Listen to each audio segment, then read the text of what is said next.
Hey, I'm Brian with the Daily News Autos. This is the 2017 Jaguar F-Pace.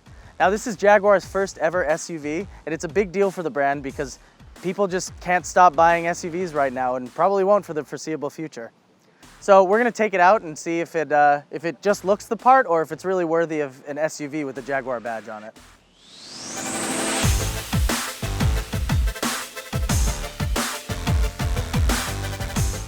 The first thing you'll notice about the F-Pace is that it looks fantastic.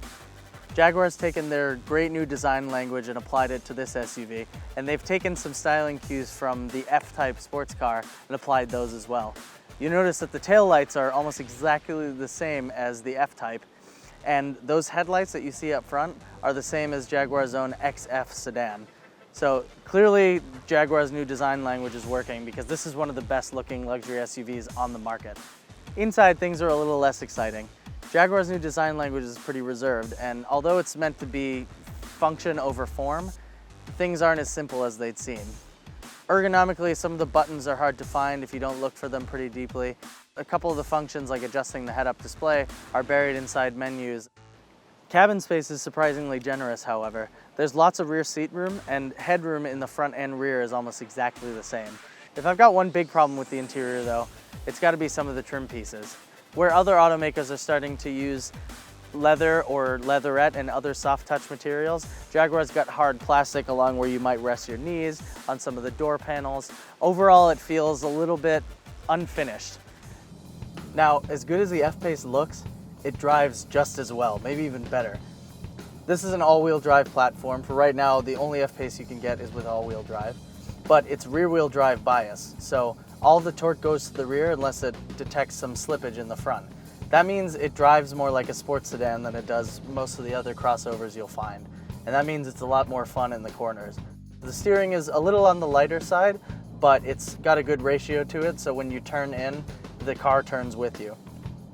The handling is pretty solid as well. In the turns, it keeps things nice and flat and nice and composed. The ride on the highway is pretty soft as well, but there's a little bit of road noise, and some of the bigger bumps you can definitely feel the entire car hit the bump rather than one of the wheels just sort of shrug it off. But one of the best parts about the driving experience is this engine. Now this is a supercharged 3-liter V6, makes about 340 horsepower and 336 pound-feet of torque. That doesn't sound like too much for an SUV of this size, but frankly it's more than enough power to get you up and going on the highway and to perform passing maneuvers.